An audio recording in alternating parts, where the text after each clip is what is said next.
What up, fam? Welcome to Sports Chatter Podcast. As always, I'm the guru, Mr. C. Always with me in the studio is your favorite OG, Magic Mike.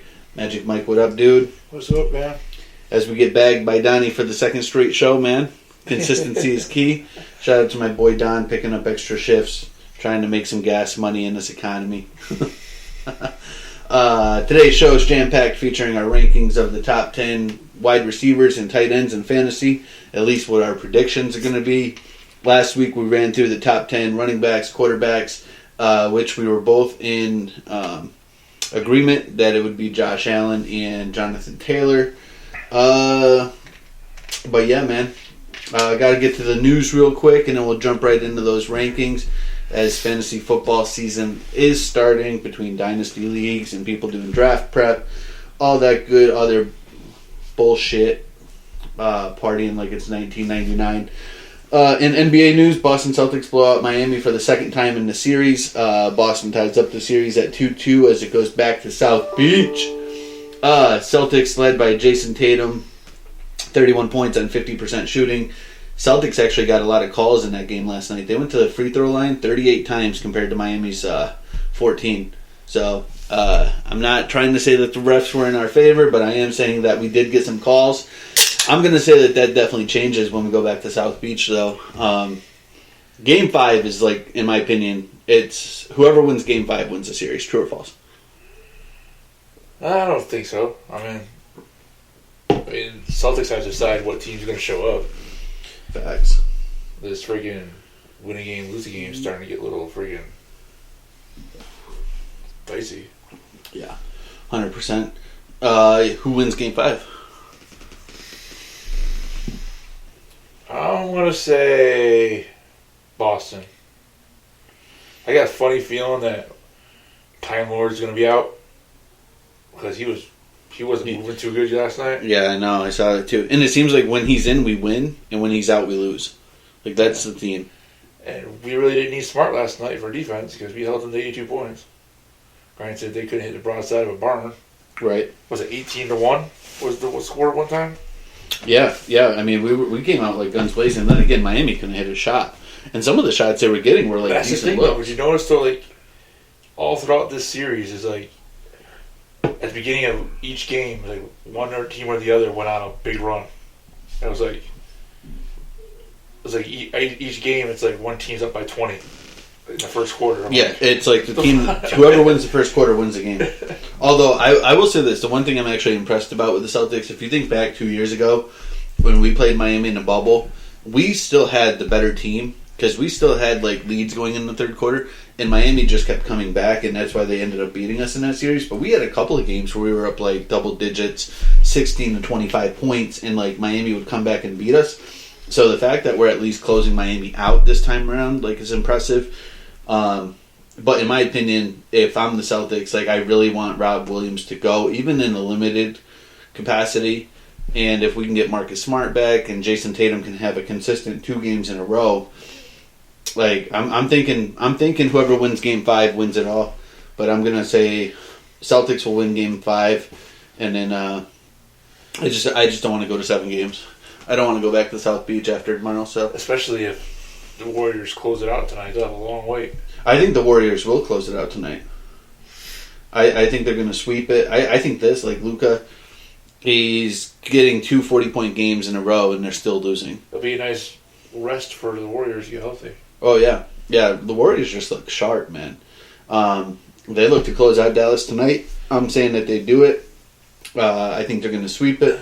Sweep the series, punch their ticket to the NBA Finals. They are without Otto Porter Jr., but, I mean, you still have freaking Poole, you still have Clay, you still have Steph, you still have Draymond. I think I'm missing someone. Looney. Oh my God, Jordan Poole. Yeah, got Jordan Poole. I mean, their team's just stacked. They play really good defensively. They play well together. They're well coached. It's a good team. They're gonna win it. So, that being said, only other news is Michigan's and former NBA player Juan Howard reportedly declining interest to coach the LA Lakers. I personally don't blame him. One, if you don't win in LA, you're gonna, your like reputation's gonna be tarnished. Like, Frank Vogel will be an assistant before he'll ever get another head coaching opportunity again. And even then, like, a lot of people say the reason they won last year was because of Jason Kidd, not because of Frank Vogel. And the team was stacked when they did win the championship a couple years back. I wouldn't want to coach. I think the assistant from Milwaukee will probably get it. Yeah, Ham. And I actually think it would not surprise me if Doc Rivers does not return to Philly. Because if he doesn't return to Philly, I think Lakers go after Doc pretty hard. Yeah, but he couldn't win. I'm not saying it would be a good move. I'm just saying, like, it wouldn't surprise me if they do that move. He hasn't really done it. Well, I know he's gone to the playoffs, but he hasn't done nothing since he left the Celtics. Oh, I agree. So He's just a name. All right, and in baseball news, Don will love this one. Yankees look to snap a 3-game losing streak after dropping to the Orioles yesterday.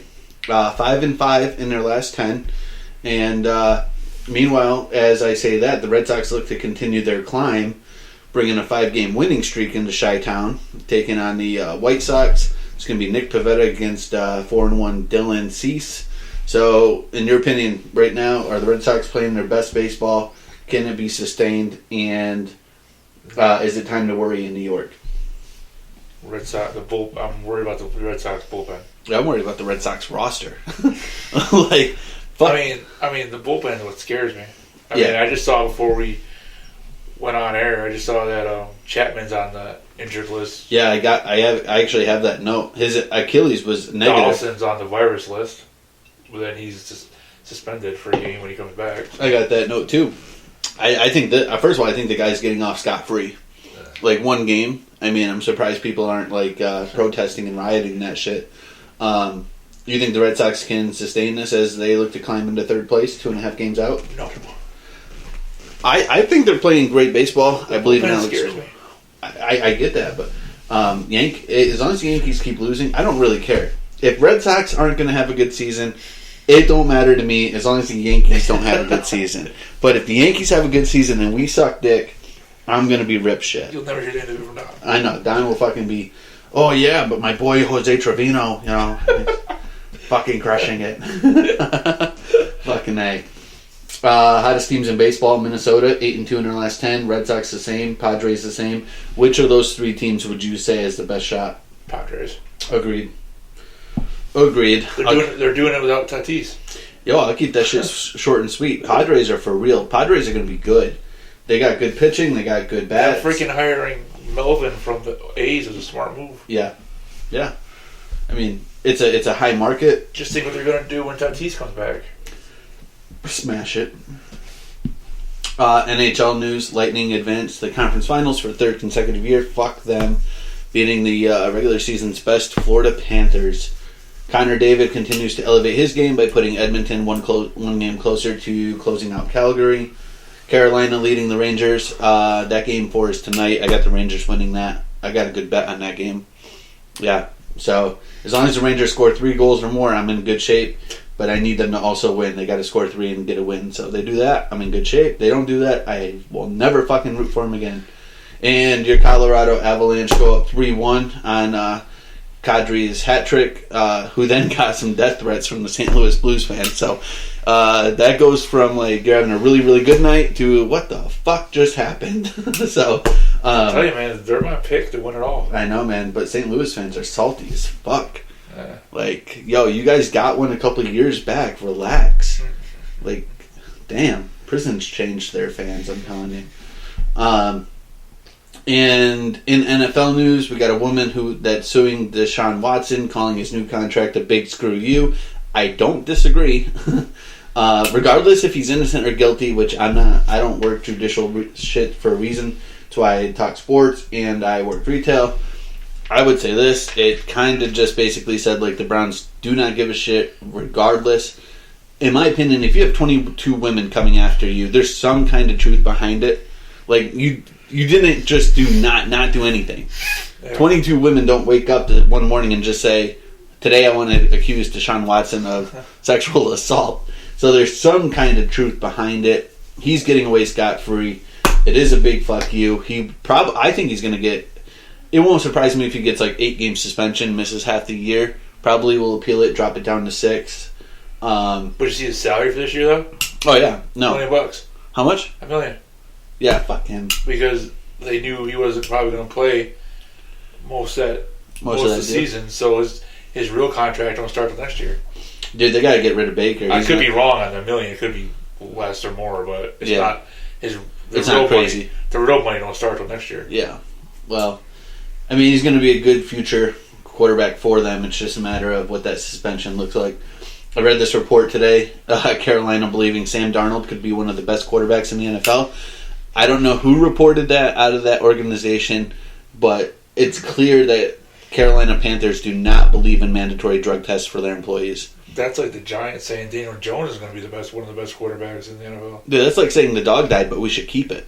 You know what I'm saying? Like, that's like going down on your sister. Like, sure, it tastes the same, but like deep down, you know what's wrong. Panthers have been fucking up because my next note on the Carolina Panthers, take away Sam Darnold cannot be he won't even be a top 15 quarterback this year. One, he can't stay healthy. Two, he's shown flashes of brilliance, and then he's shown flashes where he's like the Dan Orlovsky, except for he got drafted in the first round. He's not a good quarterback. They need a long-time future option. I don't think it's going to be Corral, but they're also interested in bringing back Cam Newton under two stipulations. One is being the backup. I don't know what the other stipulation is. I'd have to read it. But I had zero interest in reading it because it's Cam Newton and the guy can't throw the ball. Like, unless you're switching him to fullback, there's no point in bringing Cam back. Now, if you believe Matt Corral is your future and you are sold on that concept, bringing in a guy like Cam to teach him the game from that leadership standpoint is fine because he can teach him the mobility. But the reason that Cam can't be an NFL quarterback is this reason and this reason only. Good quarterbacks can anticipate where the wide receiver is going to be and make the pass with that anticipation. Cam Newton cannot anticipate the receiver getting open. That receiver's got to be wide open in order for Cam to hit him. And even then, you have a good chance that he's going to overthrow him or underthrow him. So, are you looking up the stipulations? Yeah. For Cam Newton? Let me know what you find. He would not enter camp as a starter and would have to agree to a smaller salary. Yeah. Oh, listen, Cam's the best negotiator in all of sports. I mean, the fact that he was able to negotiate $10 million contract with Carolina last year for half a season is super impressive. So this year, it wouldn't... Like, a lesser salary in Cam Newton's mind, he probably called up Carolina and was like, yo, I'll come back for 9.5. I'll take the backup role, give me 9.5 in incentives, bring me into camp, I'm good to go. Fuck that guy. Ryan Tannehill vows to be a great teammate to Willis. Personally, I just think he's saying all the right things because he doesn't want to get fined. He's going Marshawn Lynch on us. What are you supposed to say? Because that guy's going to be in the QB rooms, in the team meetings, and if you're just going to out and publicly say, I'm not going to be a great teammate to that guy, like, what message are you sending to the organization, wherever Ryan Tannehill plays next season or the year after that? So you got to say all the right things. Personally, I don't think he's going to do anything to mentor the guy or help him out. How to turn around and hand the ball off. Yeah. Listen, this is what we do in Tennessee. We turn left, we turn right, we hand it off. Kyle Fuller boosts the Ravens secondary, joining them on a one-year deal. That's going to be a pretty good secondary. So he joins Marcus Peters, Marlon Humphrey, Kyle Hamilton. They always have a good defense, though, every year. I know, but now they're really bolstering that second. Like, that secondary is elite with those. It's going to be hard to throw on that defense. Rodgers not at OTAs still. Shocker. I think we talked about that last week. I think he should be there. I think he needs to build rapport with Watson specifically. What you call is not there. Mayfield and Murray. Kyler Murray aren't at OTAs either. Yeah, Baker, I understand. Like, why would you go when you don't want to be on the team? They said the Browns were expecting it. Yeah. Kyler Murray needs to suck it up. Like, first of all, like, he hasn't stayed healthy enough.